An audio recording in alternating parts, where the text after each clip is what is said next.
Imaginez vous réveiller un jour en réalisant que tout ce que vous pensiez savoir sur votre propre existence était incomplet. Que des parties de vous ont opéré en arrière-plan, influençant chaque pensée, chaque émotion et chaque décision que vous avez prise jusqu'à présent.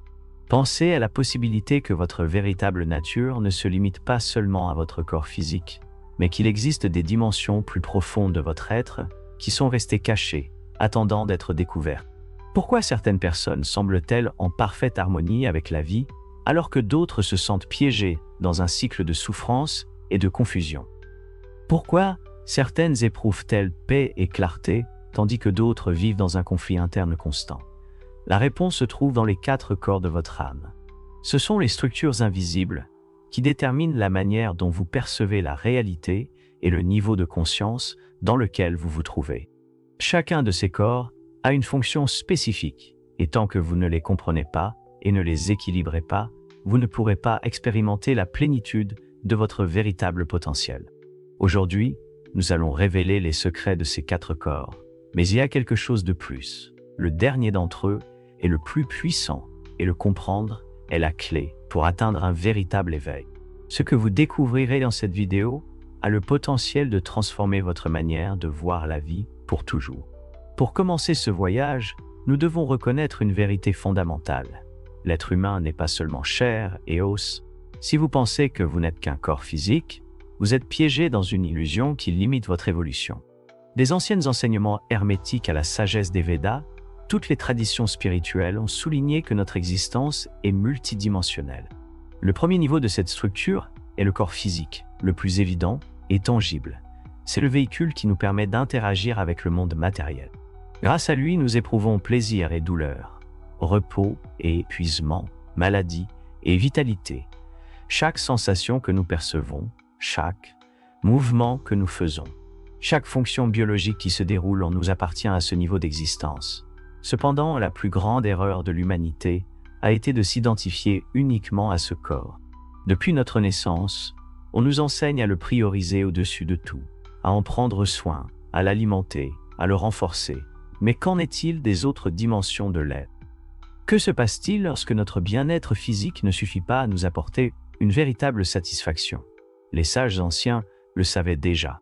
M.S. Trismégiste, dans son célèbre principe de correspondance, nous a laissé un enseignement clé. Comme c'est en haut, c'est en bas. Comme c'est à l'intérieur, c'est à l'extérieur. Cela signifie que notre corps physique n'est que le reflet de ce qui se passe à des niveaux plus subtils de notre être.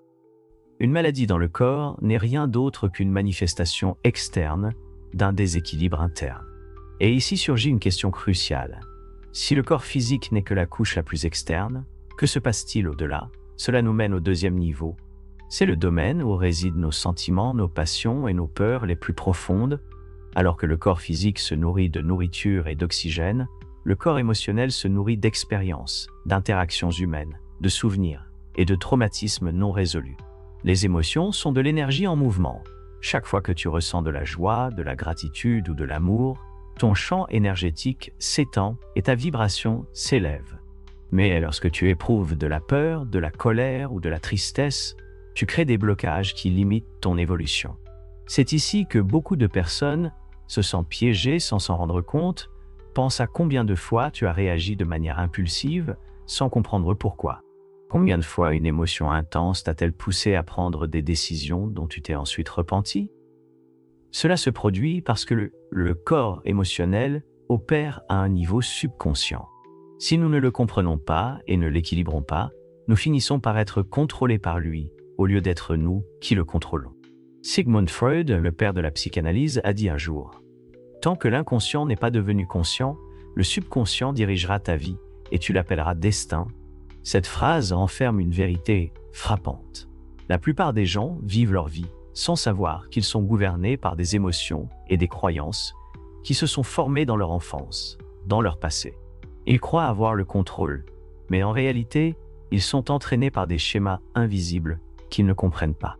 Mais voici la clé. Lorsque tu apprends à travailler avec ton corps émotionnel, tu récupères le pouvoir sur ta vie.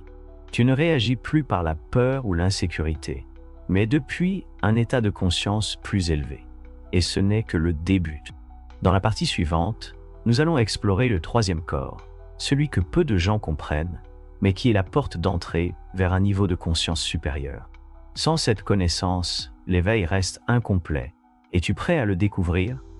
Si nous avons jusqu'à présent exploré le corps physique et le corps émotionnel, il est temps de nous plonger dans un niveau encore plus profond de notre existence.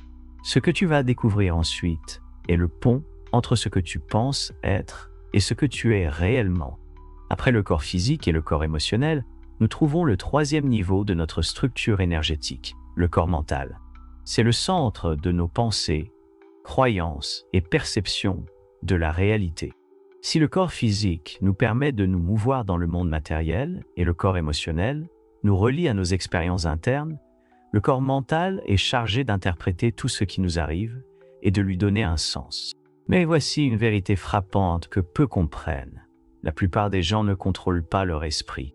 Ils pensent réfléchir librement que leurs idées et croyances leur appartiennent.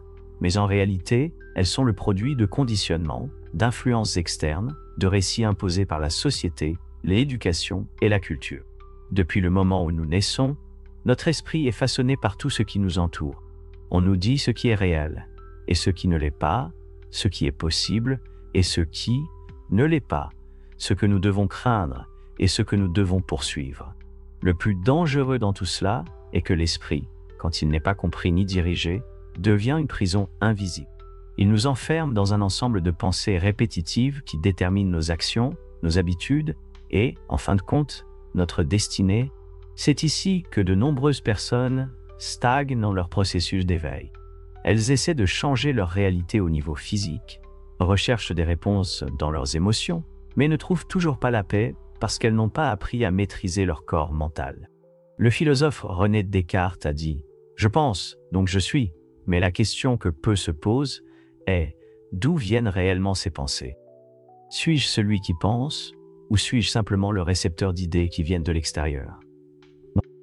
Pour s'éveiller véritablement, tu dois apprendre à observer ton esprit sans t'identifier à lui.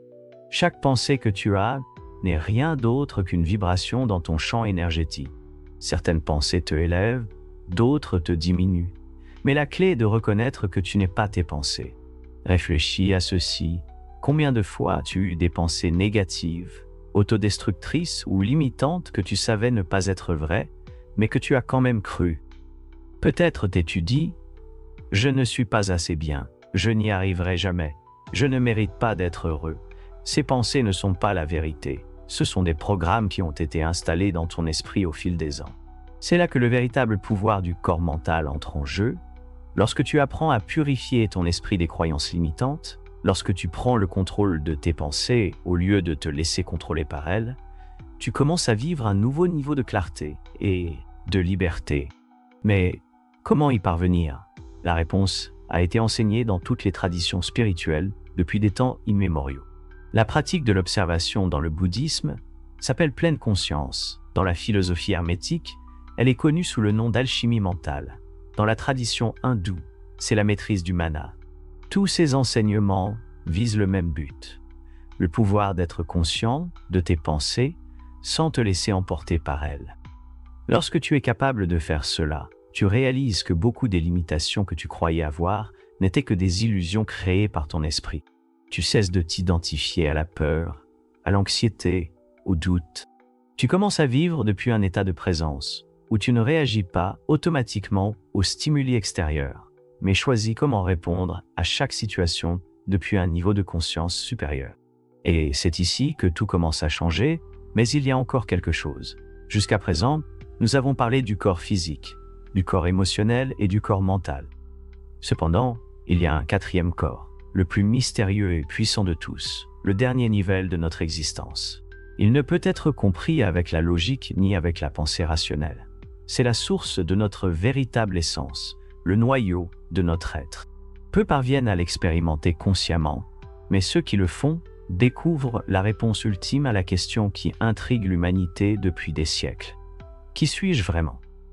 Dans la prochaine partie, nous explorerons ce quatrième corps et son lien avec la vérité la plus profonde de notre existence. Sans cette connaissance, l'éveil demeure incomplet.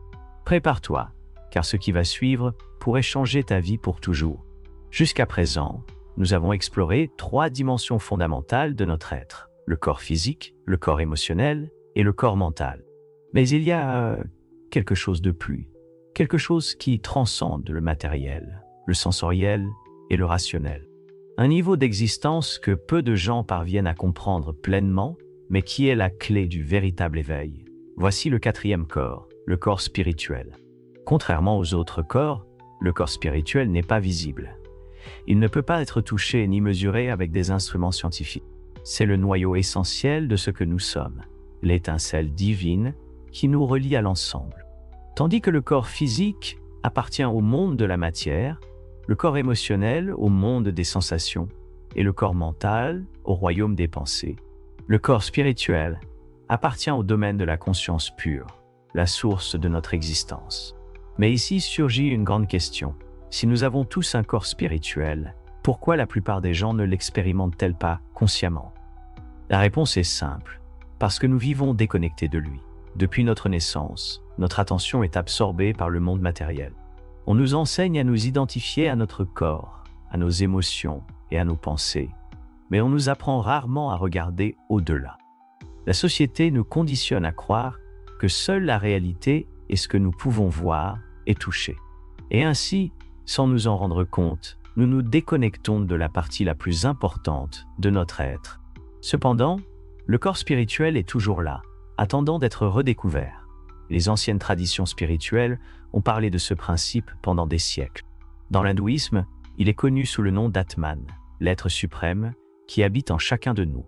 Dans le bouddhisme, c'est la nature bouddhique, l'état d'illumination qui transcende l'ego.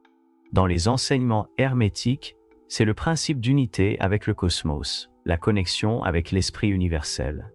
Mais comment pouvons-nous accéder à cette dimension de notre être? Pour répondre à cette question, nous devons comprendre une vérité fondamentale. Le corps spirituel ne peut pas être expérimenté depuis l'esprit rationnel. Ce n'est pas quelque chose que nous pouvons analyser ou comprendre intellectuellement. C'est quelque chose qui doit être vécu, ressenti, expérimenté directement. C'est ici que la pratique de la présence, de la méditation et de l'expansion de la conscience entre en jeu. Lorsque nous apprenons à apaiser notre esprit et à nous déconnecter des distractions du monde extérieur, nous commençons à percevoir une réalité plus profonde, un état de paix et de clarté qui transcende toute émotion ou pensée. Pense à cela. As-tu déjà ressenti un moment de connexion profonde avec l'univers? Peut-être en regardant les étoiles, en méditant, ou dans un instant de silence absolu où tout paraissait en parfaite harmonie. C'est ton corps spirituel qui se manifeste, te rappelant que tu es bien plus que ce que tu penses être. Mais voici le plus grand obstacle, l'ego. L'ego est la barrière qui nous empêche d'expérimenter notre véritable essence. C'est la voix dans notre tête qui nous dit que nous sommes séparés des autres, que nous ne sommes qu'un corps, que notre identité se résume à notre nom, notre histoire et nos possessions. Tant que nous continuons à nous identifier à l'ego, le corps spirituel restera caché. Les enseignements ésotériques nous disent que l'ego est comme une ombre qui obscurcit la lumière de notre conscience. Cela ne signifie pas qu'il doit être détruit, mais qu'il doit être transcendant. Lorsque nous cessons de nous identifier à l'illusion du moi séparé, lorsque nous comprenons que nous faisons partie de quelque chose de bien plus grand, nous commençons à expérimenter la véritable liberté. C'est le moment où tout change. Lorsque tu actives ton corps spirituel, tu cesses de vivre dans la peur. La mort n'est plus une menace parce que tu comprends que tu es éternel. Les préoccupations du monde matériel perdent de leur pouvoir sur toi parce que tu réalises que la véritable richesse n'est pas à l'extérieur, mais à l'intérieur de toi. Et voici la révélation la plus importante de toutes. S'éveiller n'est pas devenir quelque chose de nouveau, mais se rappeler ce que tu as toujours été. Mais il y a autre chose, une pièce finale qui connecte tout. Dans la dernière partie de cette vidéo, nous révélerons le secret ultime sur les 4 corps de ton âme et comment les intégrer pour vivre un éveil total. Ce que tu découvriras ensuite est la clé qui unit tous les niveaux de ton être. Sans ce savoir, le processus reste incomplet. Es-tu prêt pour la vérité finale?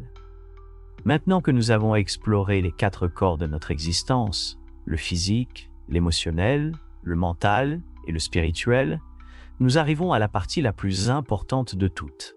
Car savoir que ces corps existent ne suffit pas. La clé du véritable éveil réside dans l'alignement de ces corps, dans l'harmonie de leur coopération. C'est ici que beaucoup échouent dans leur chemin spirituel. Certains se concentrent uniquement sur le corps physique, croyant que la santé et la longévité sont le but ultime. D'autres se laissent piéger par le corps émotionnel, emportés par leurs sentiments sans comprendre leur origine.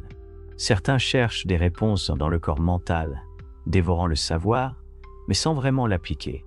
Et quelques-uns parviennent à apercevoir le corps spirituel, mais sans l'ancrer dans leur vie quotidienne.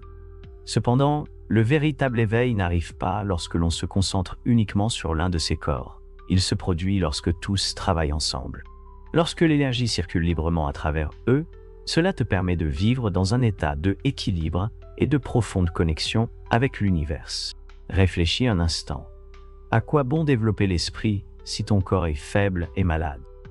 À quoi bon atteindre un état spirituel élevé si tu restes esclave d'émotions incontrôlables? À quoi bon avoir un corps sain si ton esprit est rempli de pensées négatives et limitantes? L'intégration est la clé. Pour y parvenir, un processus de purification est nécessaire à chaque niveau de ton être. Le corps physique doit être traité comme un temple. Une alimentation consciente, de l'exercice, du repos et une connexion avec la nature sont fondamentaux. Il ne s'agit pas de s'obséder pour atteindre la perfection physique, mais de comprendre que le corps est le véhicule qui te permet d'expérimenter cette réalité. Le corps émotionnel doit être compris. Il ne s'agit pas de réprimer les émotions, ni de se laisser emporter par elles, mais de les observer en pleine conscience. Chaque émotion que tu ressens a un message à t'adresser. La clé est d'apprendre à sentir sans être piégé dans la souffrance. Le corps mental doit être entraîné. L'esprit est un outil puissant, mais seulement si tu apprends à l'utiliser correctement. Si ce n'est pas toi qui dirige tes pensées, quelqu'un d'autre le fera à ta place.